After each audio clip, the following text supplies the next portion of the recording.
Welcome to Sis Internet Radio. Sisters in Spirit, affectionately called Sis, is a nurturing environment for women that inspires harmony in everyday living, shares resources that empower, offers information and support that nourishes the soul, balances our mental and physical well-being, and promotes inner peace and heightened spirituality. Our vision is a world where women live consciously, harmoniously, and spiritually to positively impact our lives and the lives of those with whom we come into contact. Join us as we live life with style, grace, and of course, much joy. Welcome and a happy and inspired 2013 to you all. I am Darlene Rice and Nazir here with my sis co-host, Sky, Deborah Samuel. Sky, greetings. Greetings, Raisa. How are you? Happy New Year. Wonderful. Happy New Year. Thank you.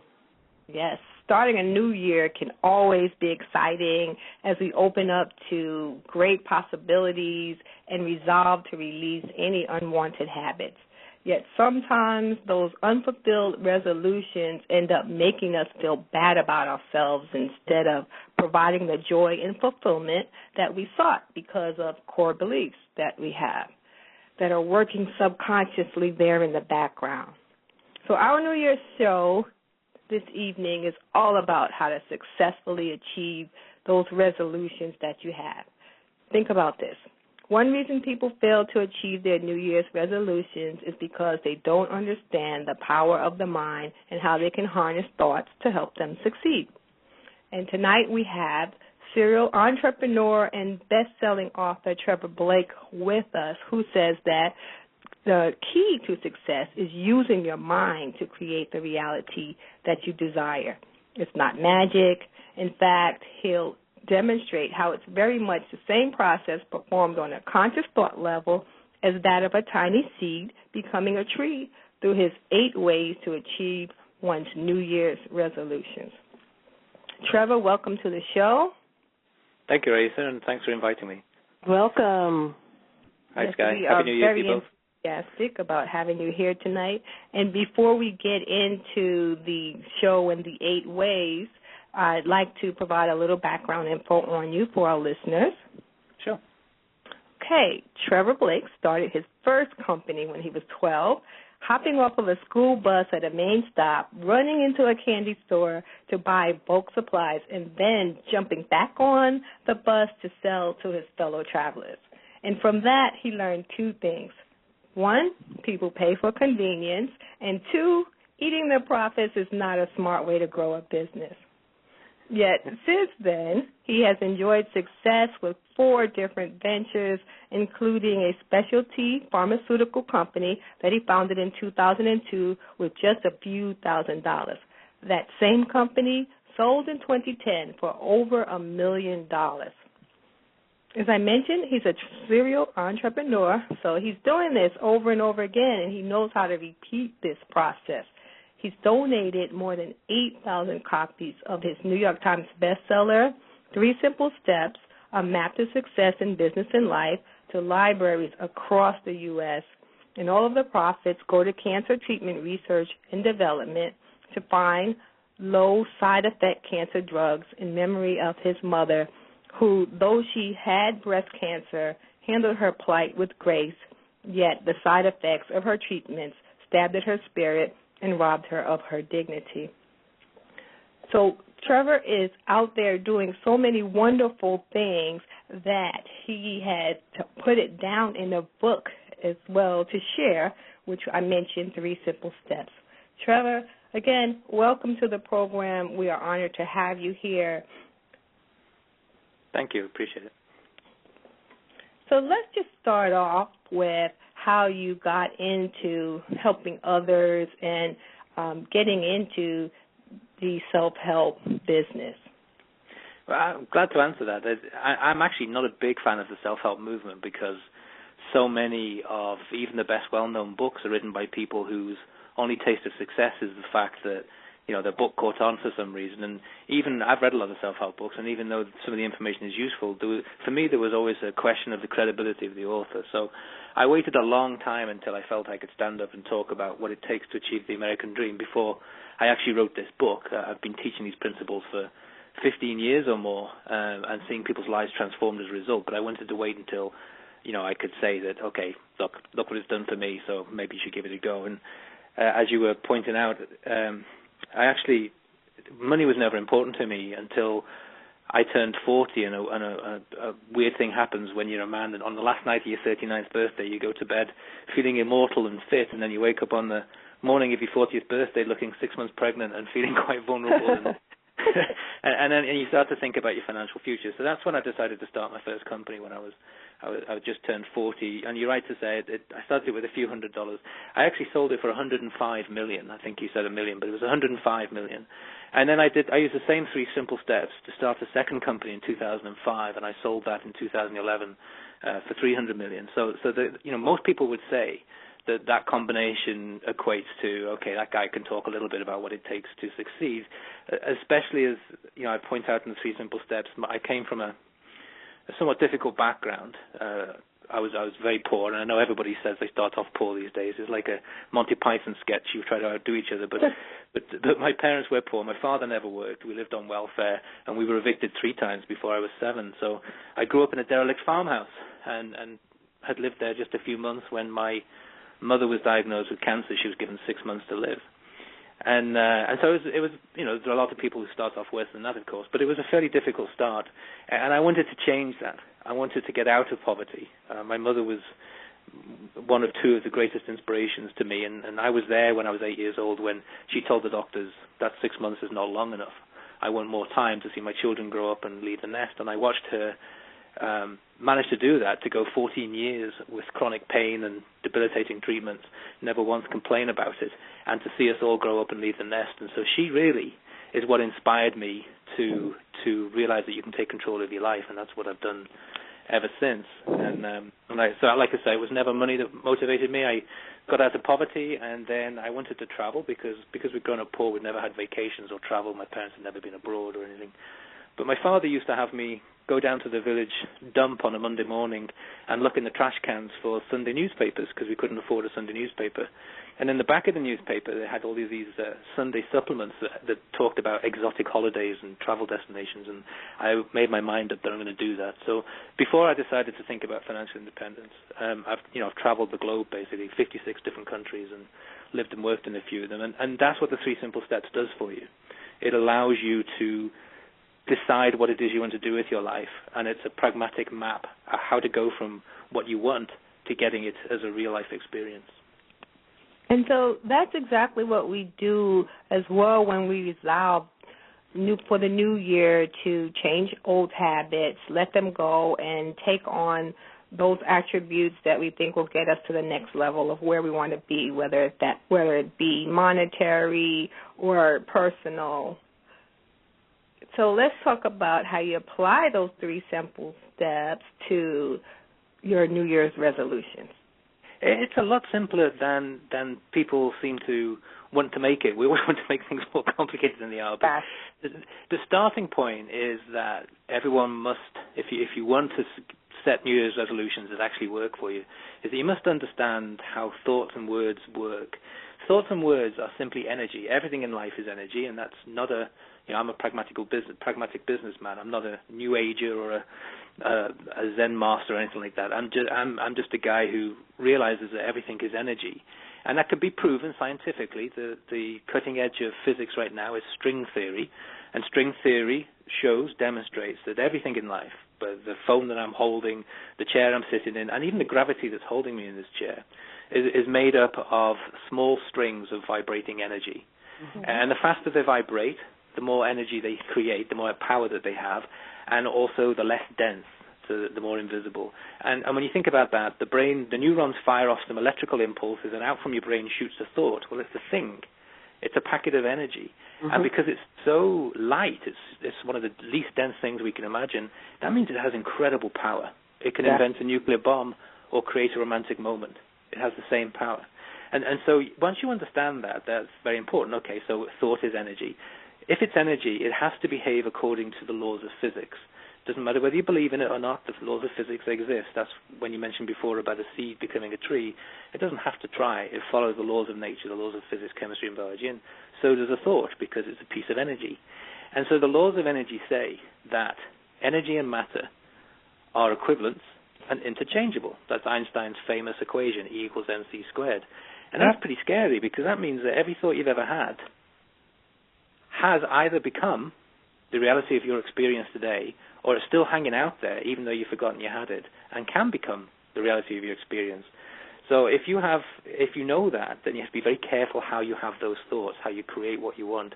So if your thought for a New Year's resolution is, for instance, and everybody probably experiences this, you look in the mirror and you see that the Christmas pudding and the turkey has had a little bit of an effect, and you want to lose a few pounds, most people will think about what they don't want. Most people will think about the weight that they have. They will think about losing weight. They will think about losing 10 pounds or exercising more. All of their thought process is about what they're against. They're against the extra weight. And unfortunately, those thoughts go out into the universe. They don't have a consciousness or a moral set of guidelines. They're just thoughts, and they become your reality. So the more you think about what you don't want, the more you get a life that creates in you the need to keep thinking about what you don't want. And that's why people never succeed with their New Year's resolutions, because they set them against something they don't want in their life instead of something that they're for. And that 10-minute rambling on my part is encapsulated in a beautiful sentence that Mother Teresa once uttered when she was asked about her opinion of a particular conflict. She said, "I'm not against war, I'm for peace." Right. And that's the key thing. So what you would do instead with a New Year's resolution, you would say, it would be something you would be for. So you would say, I am fit, trim, and healthy. And you might go further, and you might then imagine or write down or think about walking down the street and people giving you admiring glances, or you might hear people wolf whistling from the construction site. I mean, however crazy you want to imagine it, it works perfectly. But now what you're doing is you're setting your thoughts to something you want. And they go into the universe the same way as the previous source did, and guess what comes back to you? A much better set of experiences. And that's really how simple it is. Right. Because what you resist persists, and so the harder you try against something, that's what you draw to yourself. And those thoughts that you mentioned, like having someone whistle at you, is an exciting factor that draws that vibration or feeling to you. I can definitely see that. Yes, unfortunately, I've never experienced it, but I'm sure it's a very exciting thing to have happen to you. But the other thing is that imagination is also energy too, because they're a combination of thoughts and ideas. And you can actually, we live in a wonderful world where technology allows us to actually map in the brain what happens when we're thinking. So we can see that it's a physical process, electrical impulses, all of the brain lights up, and these great imaginations go out into the universe. So one of the second secrets is to make your thoughts and your imagination huge. Don't just settle for what you want or what you think you want. Go for something even bigger. The crazier, the sexier, the larger, the better chance you'll have that come into your life. And if you can have fun with it, what you're trying to aim to be is more like a 4-year-old child, because there's nothing nicer than watching 4-year-old kids, play act outside, pretending to be their heroes and all the rest of it. And we think it's normal for those kids. Now, if those same kids started to do the same thing when they were teenagers, we'd send them to psychotherapy. And if they started to do it when they're adults, we'd lock them up. But that's the magic. That's what creates their ability and potential, and that's what we start to suppress from a very early age. So I got these ideas not out of my own head, and not just from my real life hero, my mother. But when I was a kid, I found myself in a place where my accent identified me as foreign, and my shabby clothes were pretty hard to disguise. So I was a target of bullies, and it was pretty severe bullying. And I fought against it sometimes, and I ran away other times. Nothing seemed to change it. So in the end, I just got out of the bully's way, and I just hid out in the public library. And this is why I've made donations to public libraries, because that's what saved me. And I found this theory, this idea, this concept in a shelf of books, of autobiographies of self-made men and women. Henry Ford, Madam C.J. Walker, Samuel Colt, all these fantastic pioneers. And they all did the same thing. They controlled how they thought.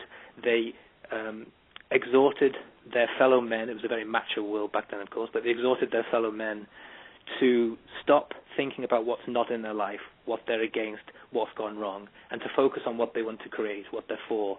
And that's how they managed to become such great leaders and such pioneers of all the things that we find so useful in our lives today. I saw it in their lives, and I thought, well, if it works for them, maybe it'll work for me. And after that, everything changed. And so that's your second of the 8 ways to tap into desire, which creates energy. Yeah, and there's the PR people always send out these things of 8 lists, 8 ways, 10 laws, 56 this. The key thing is to remember that very first one, and that is that your thoughts are energy. So be doubly sure that what you're thinking about is something that you want, not something you don't want. And on that point, and I think it's probably in that list too. I'm not a fan of positive thinking because I think it's impossible, because our thoughts come to us at almost the speed of light. We don't have time to step. You can't step in between a thought. So, if I look in the mirror and I see extra weight, I can't help myself. I can't say, "Oh, that looks great." I have an instant negative, hardwired thought of, "Oh, I shouldn't have eaten that double helping of Christmas pudding." And I can't help that, and that's fine. That's how the brain works. So I don't beat myself up over it. But then what I do have control over is how I then react to the thought I just had. So it's okay to have a negative thought. It's okay to think about what you don't want. But then how you react is a critical thing. So that's when I would turn around and then have that much bigger, nicer thought that we were talking about earlier. Yeah, and we always say don't believe every thought that you have. Yeah, I agree totally. Yeah, you respond to it. Whether you accept it, reject it, or whatever you do to process it. Process it. Right, and process it quickly so that, you can move on. I think one of the other issues is when you dwell on those thoughts. I think that gives it more strength as opposed to having the thought, dealing with it, changing the energy, and then moving on. But when you sit there and you brood and you dwell on it, I think that also, creates the undesirable result, or it manifests itself in an undesirable way. Yeah, I think it's like adding fuel to a fire. Yes. And, at some point you've got to break that connection. And that's one thing I talk about in step 1 of 3 simple steps, which is about taking control of your mentality that way. So many people, modern neuroscience is just so exciting right now because it shows us how the brain works. And we're starting to, I'm not a scientist, so I have to think of it in layman's terms. So when you distill all of the papers, and I've got a few in 3 simple steps that I quote, when you distill all of those great clinical papers, it comes down to this, that the brain behaves more like a muscle than we ever realized. So the more you expose it to something, the more it hardwires to that. It becomes like a muscle. It starts to crave it. I talk about complainers in the book. The more you're around complainers, the more likely you are to become a complainer yourself. It's not your fault. It's how the brain works, and you have to be aware of that. So when you're paying attention to something you don't want, like you two were just saying, the more you pay attention to it, the more you're going to get it, the more it becomes your reality. So one of the things you have to do, other than just react to it and have better thoughts, is try to break the connection between you and the thing that you don't want. So it's like distracting your brain. I think of it like passive smoking. So, if you're around someone who's smoking and you know that smoking is bad for you, you're not going to just sit there. You're not going to just accept it. You're going to break that connection. And so it's the same with this negativity. If you're sat watching sensational news on TV and you know that's bad for you, then break that connection. Get away from it and start to put more positive things that you like, things that you want in your brain. So I recommend, if a lot of people are in debt right now and are sitting watching their favorite football show or the favorite reality TV show, and then the commercials come in and they don't give you any warning. And the first commercial is quite often a solution to get out of debt, which of course is not a solution. And you see that, and you might not even be paying full attention to it. You might just be passively watching it or listening. But you hear that word debt half a dozen times, and every time you hear it, you have a little picture in your head of the credit card bill you just got that gave you a shock. And the feeling of how am I going to get out of this situation? And every time you have that reaction, that thought, you're sending out even more thoughts of debt. Now, you didn't stimulate that idea; it came from the TV, but they're your thoughts, and they come back to you. And so you have to be doubly careful when you're setting New Year's resolutions or any time you want to set an intention for your life. You have to be doubly careful what outside stimuli you allow into your brain, because it's critical. And I do it from a business standpoint. When I went to start a company, no one's there applauding me and saying, great idea, you can do it. Everyone's telling me it's impossible. We're in a recession. Banks aren't lending money. You've never been a CEO. How can you possibly do it?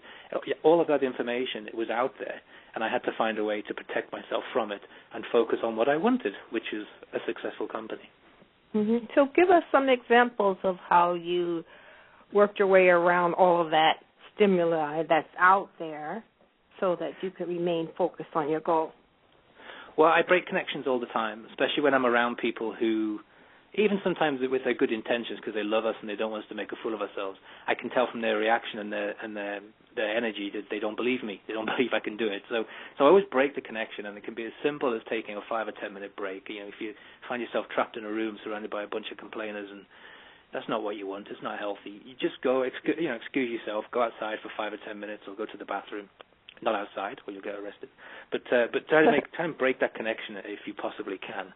And if you're unable to get out of the room, if you're unable to break that connection between you and the negative TV, or you and the bad radio, or you and the negative friends around you, then do what I call a mental protection. And one of my favorite things is something I got from the autobiography of Seve Ballesteros, who was the famous golfer who died a couple of years ago from a brain tumor. And when he was 17, he was a prodigy golfer. But no one liked him because he was beating Jack Nicklaus, and Jack Nicklaus was everybody's favorite golfer. Mm-hmm. But it didn't seem to affect him, and the crowds were very hostile. They called him some terrible things. And what he did, he was taught by his parents, who were also good golfers, to imagine a invisible shield, like a glass bell jar, descending from the sky and covering him while he was out on the golf course. And that way he would imagine all the hostility of the crowd bouncing off this bell jar and collapsing into dust. Now, it sounds very weird, new agey, and all the rest of it, but I was the same age as Seve Ballesteros, so when I heard him tell this story or describe this to an interviewer who said, how are you able to stay so calm and in the presence, in the moment, when you're surrounded by that type of hostility, he told this story. And I was being bullied at the time, so I decided to use it in that situation. And suddenly all of the name-calling and teasing and jeering didn't bother me anymore. And I was able instead to focus on what I want, not be against all of that stuff. And it works beautifully. And I've used it in my business life. I use it in every meeting I go to. I imagine this invisible cloak. In my mind, it's more like a Harry Potter invisible cloak, coming down and protecting me. And this is something that many self-made men and women did for themselves. Madam C.J. Walker called it a deflection spell. So it's called by different names depending on what's acceptable in the time.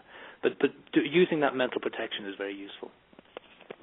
And that means you have to stay conscious of what's going on and not just be moving ambivalently through life. I know personally, I try to be conscious of the stimuli and the energy that I allow into my life. And, sometimes even like having a personal conversation, when I feel it get extremely negative, I'll try to find a way to cut it off, or if I can't, then I'll try to make my mind go to a different place.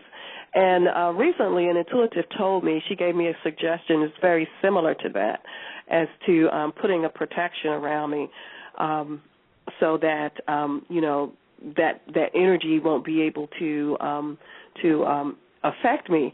And but the main point is that you have to be conscious of where you are and what type of energy you are allowing into your space. I agree with you totally, and I think also when we talk about these things, it tends to sound like, we have to become like Mother Teresa ourselves, but we don't. We don't have to become perfect, and we shouldn't beat ourselves up. I mean, if you were with me when I was watching my favorite sport or playing it, which is soccer, you'd think I'd never even read 3 Simple Steps, let alone a written book. Because we all screw up, we all get angry, we all get negative. That's fine. It's okay to do that. But the thing is, if you're aware of the effects of it, then you're probably just a little more conscious in the critical situations. And you might be in front of your bank lending officer trying to borrow enough money to start your own little venture. Well, if you're aware of how your thoughts and words will impact the energy of that room and impact your ability to achieve the yes on the dotted line, then that's critical for you. So you don't have to be perfect. It's small changes make a huge difference. Yeah, well, now that you mentioned sports, I will admit that I was really thinking about giving up football this year because I am a passionate football fan. That's the only sport I really watch and follow. And like you, I turn into this crazed woman during a football game. And just within the last couple of months, I said, okay, maybe that's something I need to let go of. I don't carry the energy with me. After the game is done, I'm done. But just the magnitude of energy that comes out and that you exude during those games when you get really wrapped up into it, it just made me start thinking that maybe I should, kind of cut my ties with football. Well, good luck with that, because I don't. It's genetically impossible for me to cut my ties with soccer because you're born that way. But I'm a American football fan too. But I became a fan back in the 80s when it was a brand new sport for us in England. No one had ever heard of it before. And on a Monday night, we got a highlights reel or highlights game, so we saw all the games, all the best moments of all the games. Nobody ever told us that the game takes 3 hours to play. No one. And at the end of that season, they announced this exclusive, and it was the first ever live Super Bowl in the United Kingdom. Wow! And it was Chicago and New England. I think it was a blowout, 55 something or other. But, oh my goodness! But first of all, we didn't realize the time difference, so it was already 11:30 at night when our time when the game started. By which time we'd drunk way too much beer and wine. And then the first 15 minutes took about 35 minutes to play because of all the stoppages. Everybody was asleep by the end of the first quarter. No one saw the game at all. That's funny. But that gets to being aware of the energy that comes into your life. One point I wanted to make, and something that caught my eye when I started reading about your bio, was the amount of time that it took to develop your companies to a point where you were able to sell them for such large amounts of money. And it really didn't take that long in the grand scheme of, thinking about a business that was started for $1,000 or a couple of thousand of dollars, and you were able to sell them for hundreds of millions of dollars. So what do you attribute that to, and especially during the time of the time frame, because that was doing, it was like doing something that was kind of unheard of or improbable during a decade where we were experiencing some really rocky financial times. So what made you, gave you the ability to focus on those businesses and develop them in such a short period of time? What was the main attribute, your main attribute? Well, it might sound a bit facetious, but I never watch the news and I never get a newspaper, although it doesn't seem to stop me being as reasonably informed as everybody else. And so I missed that message that we were in a recession and and that I'm not allowed to do what I'm going to do. Mm-hmm. And it's interesting because I started my first company right in the middle of the 2001 to 2003 recession, when everybody was saying banks aren't lending money, and it didn't make a difference. I mean, if you've got a good idea, you'll find somebody. It's just out of interest, that 1 year when we were in a recession and banks weren't lending money, I learned a few years later that banks lent $695 billion in loans of $1 million or less to small businesses. That sounds like a lot of lending to me, and that sounds like a lot of opportunity. So it's most of it is in our head. We allow these outside influences to determine how we react, how we build our lives, and I don't. If you look at the Dow Jones Industrial Average, 16 of the 30 companies that make up that index were started in a recession. Companies like Procter & Gamble and McDonald's and Disney, they were all started in recessions because there have been 32 recessions in the United States history since 1850. It's not an unusual thing. The economy breathes like a human being. It's energy, just the same as everything else. Energy flows. It goes up, it goes down. Right. And I think if you're watching the news and the news tells you the sky is falling and it'd be much better for you to hide behind the couch than go and chase your dream, that if you let that into your head, that's how you're going to behave. You're just going to say, okay. I hear this all the time. I get people who have great ideas for businesses, and then they spend the next 30 minutes telling me why it's not the right time to start. And the truth is there's never a wrong time to reinvent yourself. There's never a wrong time to start something new. It's just that people allow their decisions to be influenced by the outside world, and that's what step 1 of 3 Simple Steps is all about.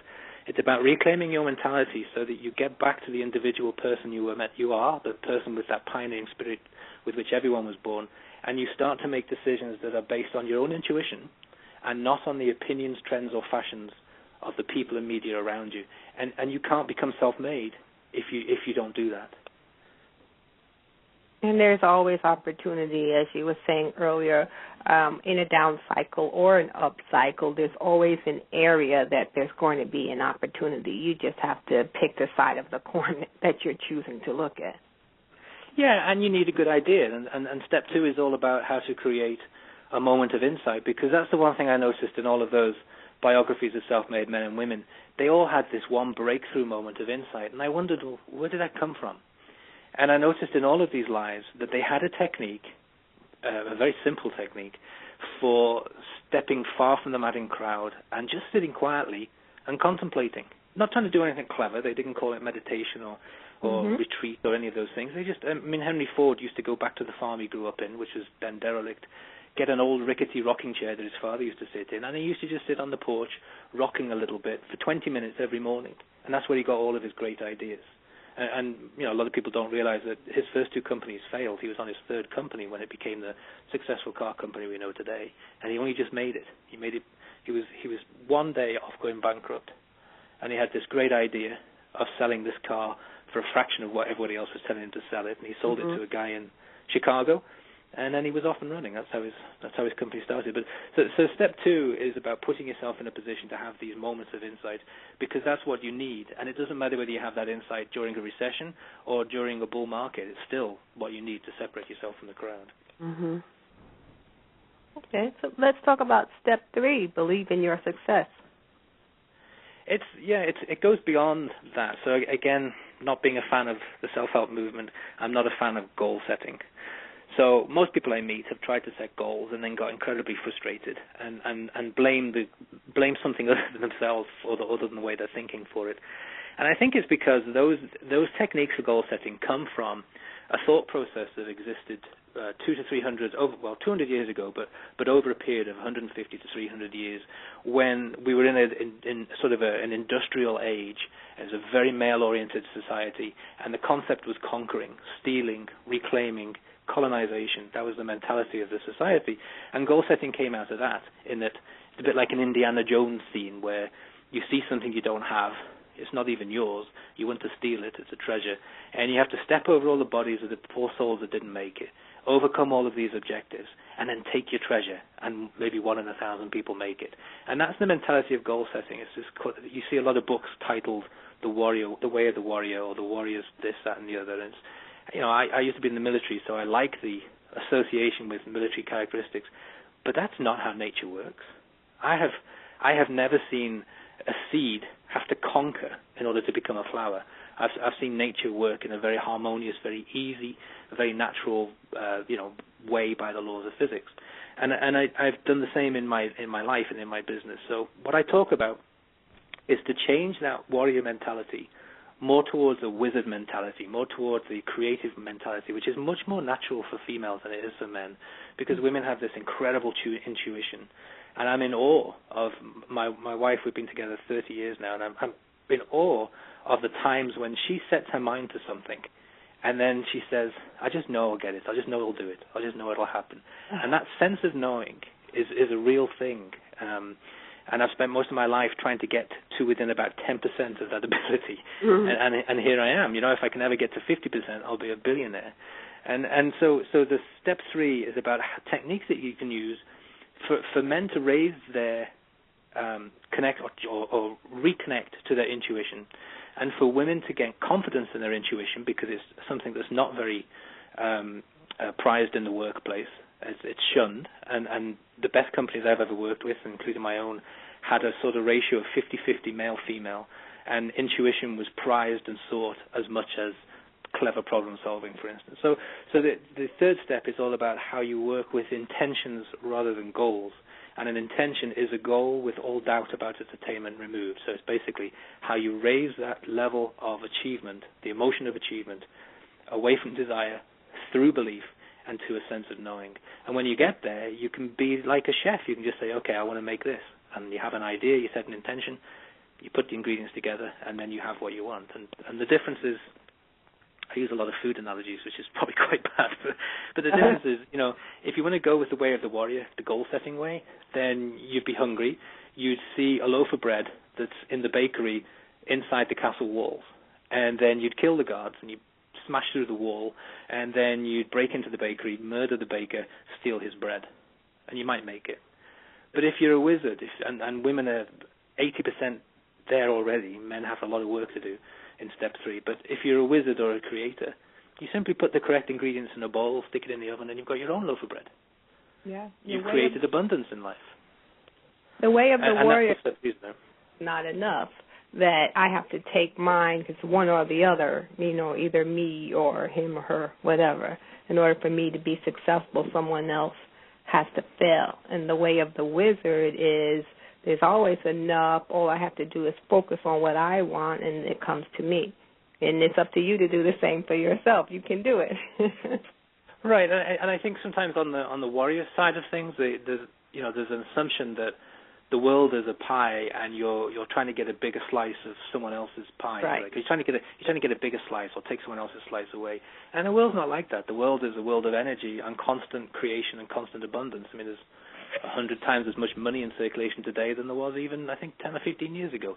The goal is to be all you can be, and to keep on creating, to keep flowing, to keep moving forward. And you can only do that if you're being a creator. Whereas I think the way of the warrior tends to, put a dam against that flow. It tends to become more of a destructive approach rather than a constructive approach.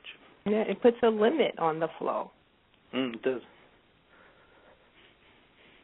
Okay, what other steps or ways do you have to share with us to achieve one's New Year resolutions? And, of course, this expands way beyond the New Year to anything you want in life. Yeah, it's exactly the same process. So the first thing is to be self-aware that you are responsible for the life that you have.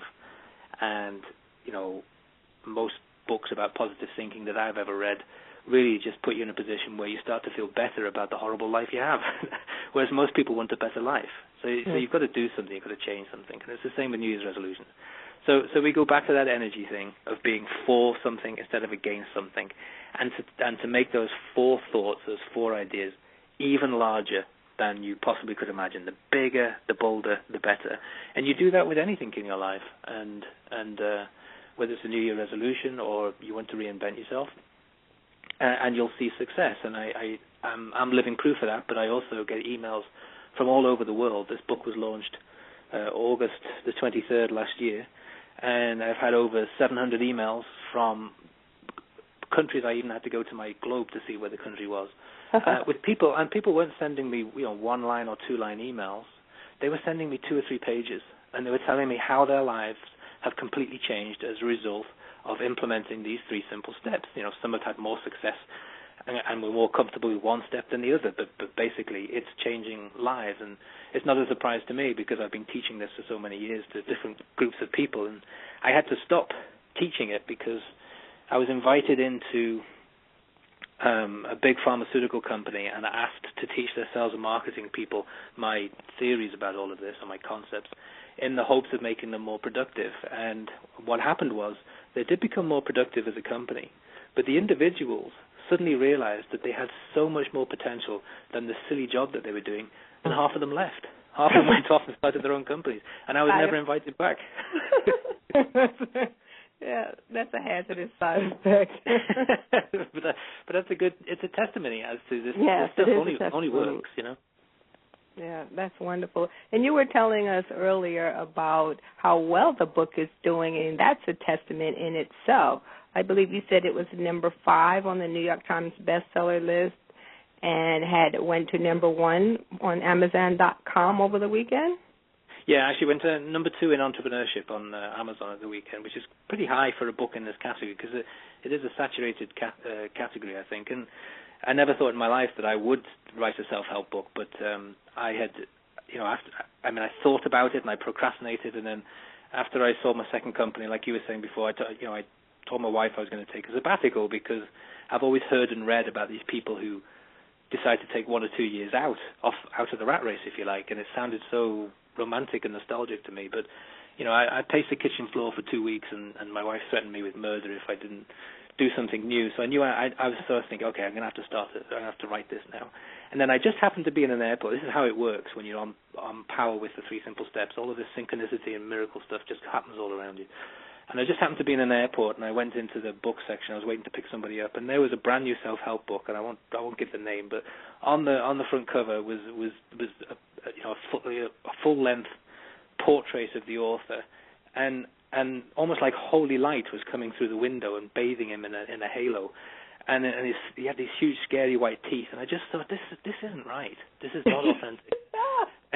And I mean, it's about time there's an authentic self-help book written by somebody who's actually achieved something first. So that's when I decided it was time to do it. And of course, the 3 Simple Steps work in every aspect of life. So I wrote the book, and I wrote my own intention for it, and I followed the 3 Simple Steps.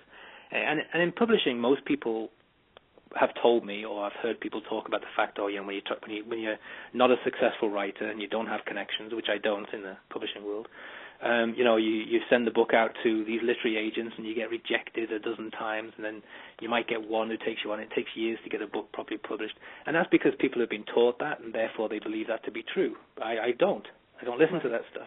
I wanted my book published. The very next day, I happened to be searching on Amazon. I saw a book which I totally disagreed with. I thought the principles were completely wrong, and it was more of that warrior type of thing. And this person was proposing that if you want to start a company, you should wait until you have 2 years of salary to spend. Who on earth has that in our society today?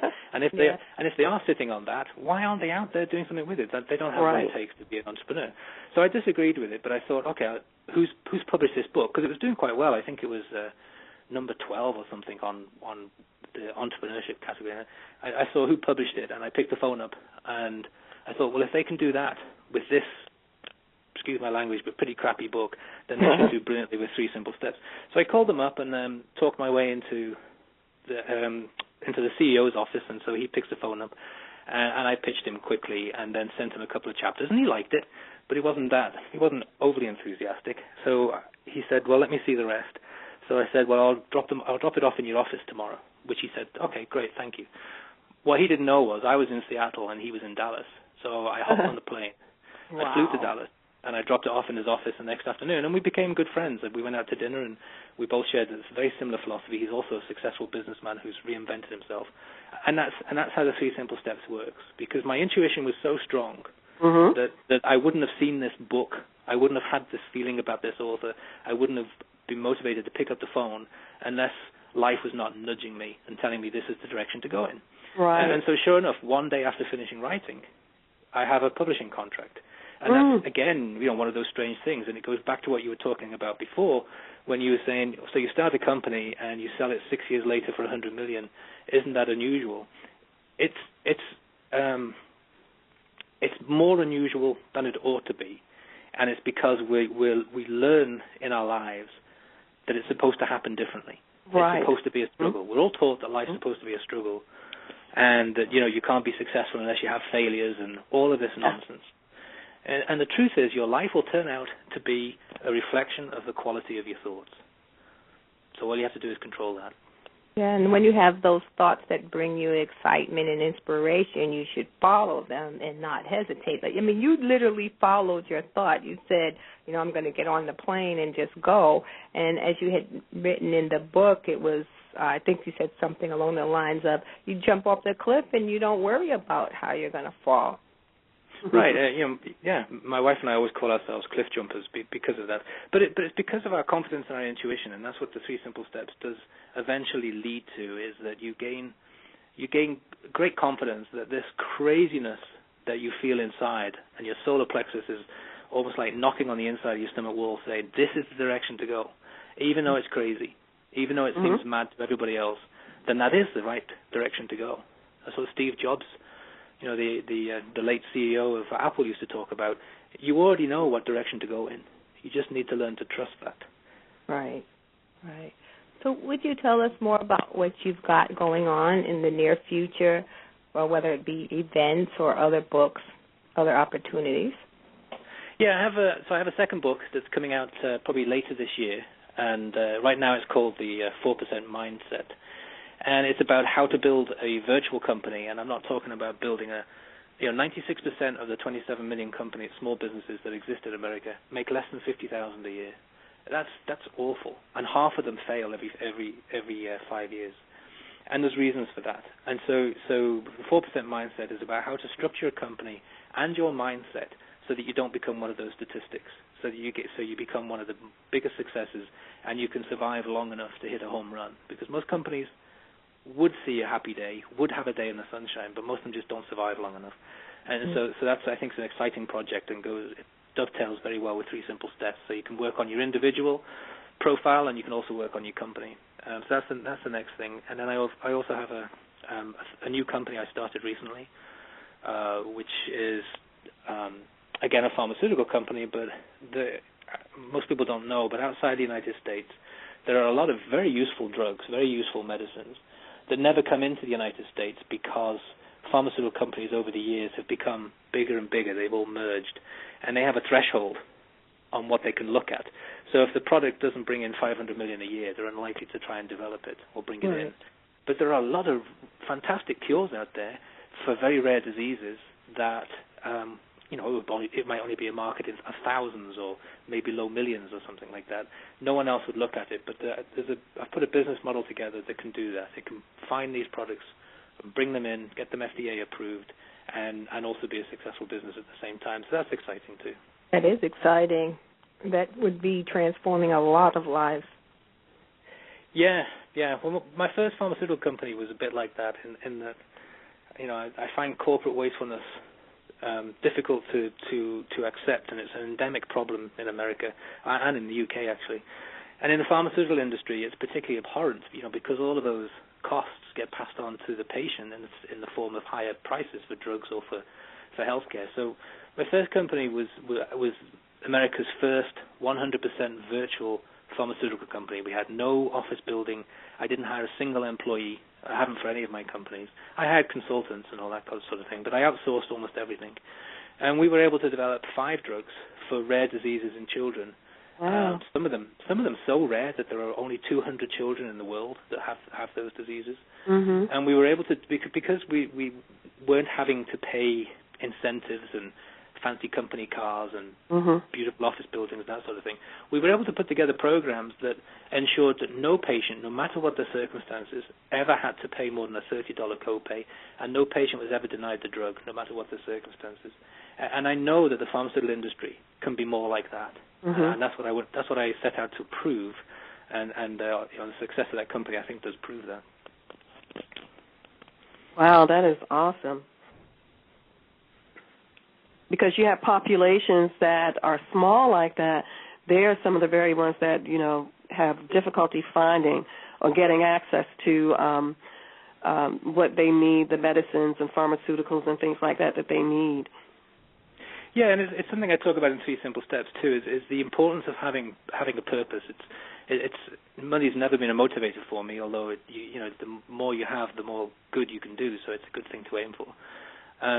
But for me, there's always 3 principles. 1 is to make a positive difference in the lives of other people, and 2 is to have fun doing that, and 3 is to enjoy the rewards of success that come naturally to you. They flow to you naturally if you focus on the first 2. The third one comes on its own accord. You don't need to worry about it. Yeah, we definitely believe that, and that's why we at CIS, we work to share information such as what you're bringing us tonight with everyone, free, at no cost, so that, it's something that they can just take and run with to enhance their lives. Yeah, thank you. But I think also your listeners will really enjoy some of the heroes that I've got in the book because I have as many, in fact, probably have more female successes and heroes in the book than I do male, which because of that strong intuition, I want to help make that point that balance is really important. Male-female balance, male-female energy is really important. Can't be too much one way or the other. And nice that you've got to try and get yourself in the middle there. And so there are some fascinating female leaders from history that are in the book that a lot of people, I think most of your listeners, might not have heard of and might be so intrigued by it that they'll go out and and seek more information. But I get a lot of feedback from female readers saying that those stories are really inspiring. So I hope that's true. And I saw your comment about asking people to not, well, all of the comments and reviews that you have out on Amazon are true and honest versus having someone put something up there just to show that, say that your book is a good book. It's really a good book, and it's witnessed by so many people. Yeah, that was important to me. So I've asked none of my friends and family I've asked them to refrain from making any kind of comment. I'm not sure that they would make a positive comment, but just they would be the one who said something that. So you never know, but it's estimated that 50% of the reviews on Amazon are fake, and I didn't know that. Yeah, and you can pay people to put a review on. You can pay people $5 for a review. And a lot of authors do that, and I just think that's so inauthentic and so poisonous. Yeah. So every review, I have no idea who any of the people are that are reviewing the book, and I'll be honest with you, I don't really pay attention to what they say because that could have influenced the way I think. Right. Good, bad, or indifferent. So I stay away from that, and whatever people think, good, bad, or indifferent, at least the truth will be there. Trevor, would you share your contact information and how people can obtain your book and find out more about your companies and about you as well, your website information? Yeah, the easiest way is 3simplesteps.com, and that's spelled out THREE, simplesteps.com. That's just a book website, and you can read the first chapter for free. It's a great story. It's about a real-life female hero of mine. Make sure you have a tissue with you when you read it. So people tell me. So you can read that and you can decide whether you like the book and want to go further. If you want to go further, the book is available anywhere where books are sold. But right now, Amazon.com is doing a promotion on it. And last time I looked, it was only $3.50 or something like that. So they change the price every day. Who knows why? I can't figure it out. But, that's a bargain. All of my profits go to cancer research and development. So even if you don't like the book, you're doing something worthwhile. And you can I should complete that. So from that website, in the bottom left-hand corner, you can click on the blog, and you can go to my Trevor G. Blake blog through there. And I have lots of articles. I've put about 84 blogs since I've never blogged before, but I started around about March or April last year in anticipation of this. And people find them quite useful. Some business basics, and there's some information on 3 simple steps. And my latest blog I sent out yesterday, which was about another female hero, actually. I don't know if you've heard of her, Rita Levi Montalcini. Just an incredible woman. An incredible woman. She died on December the 30th at the age of 103. And she was still working full-time up until 2 days before her death. Wow, that's awesome. She was persecuted Jew in Italy with a domineering father who thought that higher education was wasted on women, and she went on to win the Nobel Prize in 1986. She didn't. Tremendous story. Did not pay him any attention. We have been chatting so much. We've got about 7 minutes left on the call, and we did not open the line up for questions from callers. So if you are on the line, either in the chat room or on the phone line, and you have a question, please raise your hand and we'll open the line for questions. Yes, press 1 so that we'll know that you'd like to make a comment. So, Trevor, just to sum up, what would you say for our listeners as they move into this new year and engage in all of the awesome and life-transforming ideas that they have for the new year? There's never a wrong time to reinvent yourself. And today is as good a time as any, so it's a good time to start. And I got emails from all age groups and different ethnic populations. But I got a wonderful email a couple of weeks ago from a man who said he received the book in a package that was difficult to open. So at first he was angry about the package, and then when he took the book out, he saw, it's a self-help book, and he doesn't like self-help books, so he was even angrier. He flicked through it, he's thinking he was going to put it in the trash can. Someone had bought it as a gift, I think. He was going to put it in the trash can, but something caught his eye. He went back to the beginning, and he actually read the whole thing in one sitting, and then he described how it had changed his life. He's a much calmer person. He's much happier. He doesn't let people get on top of him anymore. And now he's finally got the confidence to start a new project that he's been procrastinating over for a few years. And then at the last line of his email, he let me know that he was 88 years old. Oh, how wonderful. Isn't that wonderful? And so it's never too late. Never. It is never too late. Your limitations are only what you place on yourself. Exactly. Yeah. So well, thank you so much for sharing such valuable and appropriate information with us as we start off the new year. We really appreciate you being here with us and blessing us and our audiences. And we definitely look forward to much more success for your book and your upcoming books as well. Thank you. I appreciate it. To ask when you anticipate that 4% mindset will hit the market. I probably in the fourth quarter this year. Okay. Yes. So listeners, be on the lookout for 4% mindset, and do pick up a copy of 3 Simple Steps. And our discussion tonight has been about 8 ways to achieve one's New Year's resolutions. And Trevor, do you want to run through those 8? No. Okay. I heard you say you don't believe in numbers. Numbers are out there for just a quick, easy way to get the. The most important thing is just, forget everything that I've said, and just concentrate on Mother Teresa said. The secret is not to be against something, but to be for something, and that changes everything in your life.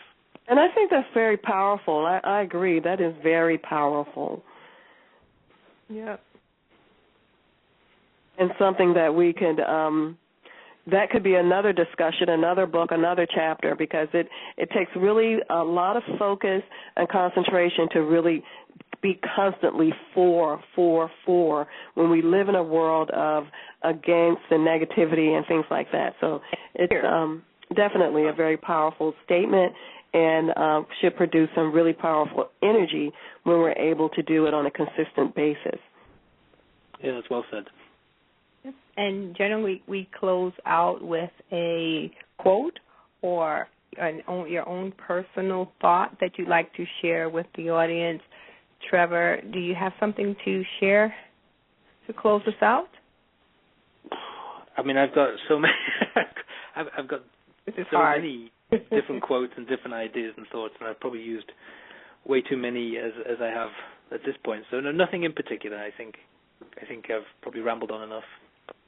Okay, Sky, anything? I do have one. It says, if you don't know where you're going, you'll end up someplace else. And that's from Yogi Berra. And I have one. I'm not sure who said it first, but change your thoughts, change your life. And so today and every day, we hope that you will take each moment as an opportunity to transform your ideas into achievements. Trevor, again, thank you so much for being on the show with us tonight. It was my pleasure. Thanks for inviting me. And you've been listening to CIS Internet Radio. Join us each Thursday as we bring you a different topic. Alternate Thursdays, we are talking about finances as part of our financial leadership empowerment program. And the other 2 Thursdays, we are bringing you information that will help you to bring harmony into your everyday living. Thanks for joining us. Thank you. Good night. Good night, all. Thanks, folks. Bye.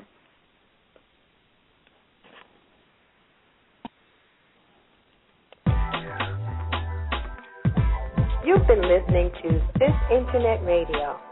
Until the next time, enjoy the fluid flow of life by remembering to infuse harmony into your everyday